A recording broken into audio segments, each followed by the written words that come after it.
Halo semuanya, perkenalkan kami dari kelompok 1 mata kuliah Ekonomi Mikro, mahasiswa Universitas Nusa Indah Kupang, Fakultas Ilmu Sosial dan Ilmu Politik, jurusan Ilmu Administrasi Bisnis semester 2. Saya Aran Alexander Besi selaku moderator pada kesempatan ini, beserta beberapa teman kelompok saya yaitu Belum Sari Pria, Catron 2, dan Isi Bunga.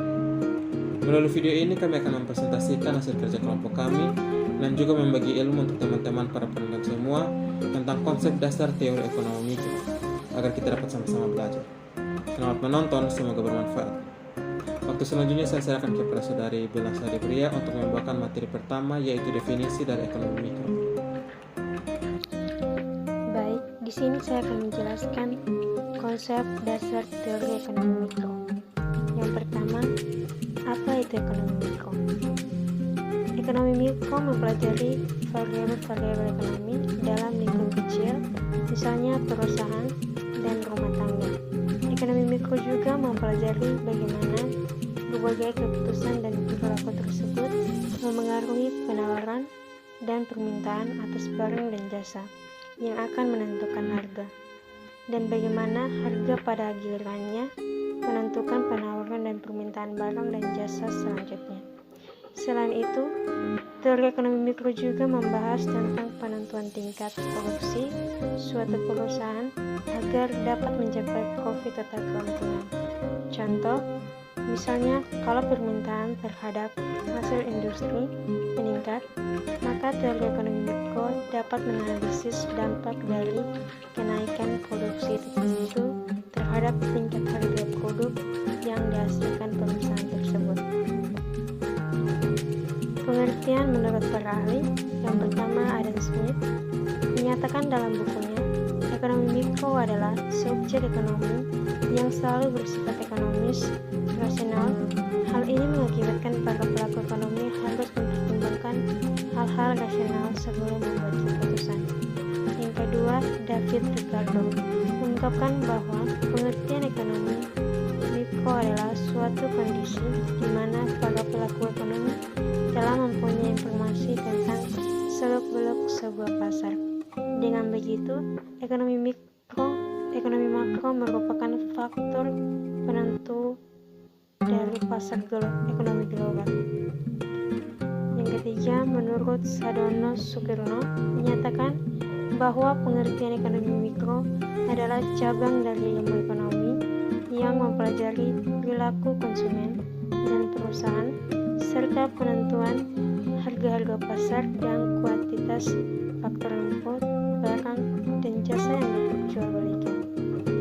Dari penjelasan di atas dapat disimpulkan bahwa ilmu ekonomi mikro merupakan bagian dari ilmu ekonomi yang mempelajari perilaku individu dalam membuat keputusan-keputusan yang berhubungan dengan aspek ekonomi.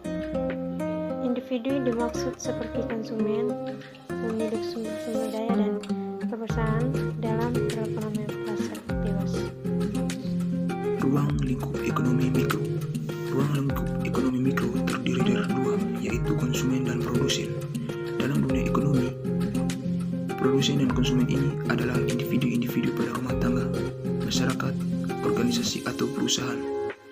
Ekonomi mikro melakukan kajian terhadap perilaku penjual dan pembeli, termasuk interaksi keduanya dalam pasar faktor produksi.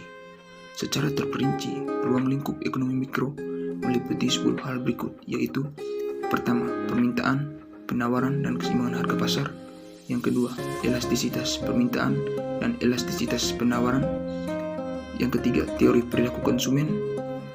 Yang keempat, teori produksi, biaya produksi, penerimaan produsen, dan laba. Yang kelima, pasar persaingan sempurna. Yang keenam, pasar monopoli. Yang ketujuh, pasar oligopoli. Yang kedelapan, pasar persaingan monopolistik. Yang kesembilan, permintaan akan input.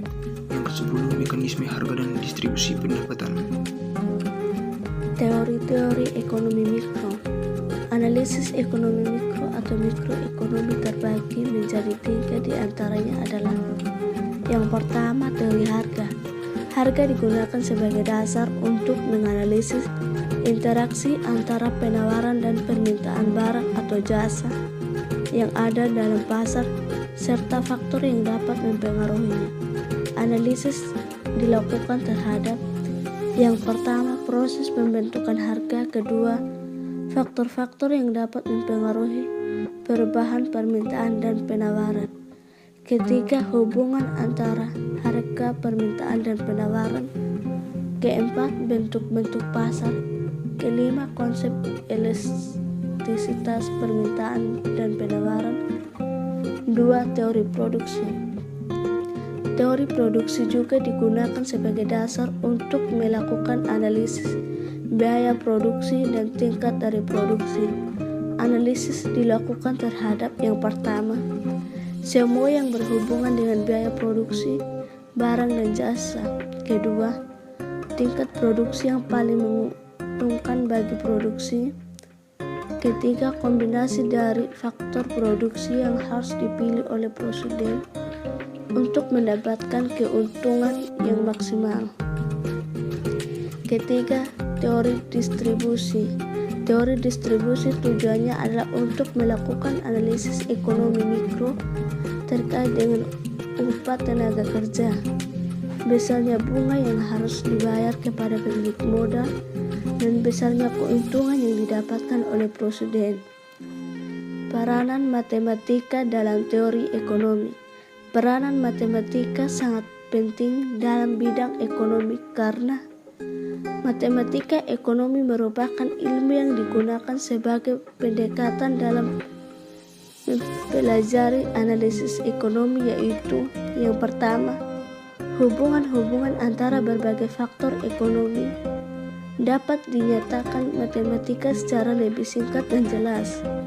Kedua, perubahan-perubahan dari faktor-faktor kuantitatif mudah dihitung dan dilukiskan dalam bentuk tabel atau diagram. Ketiga, definisi dan asumsi dapat dirumuskan secara tegas. Keempat, penarikan kesimpulan lebih sistematis.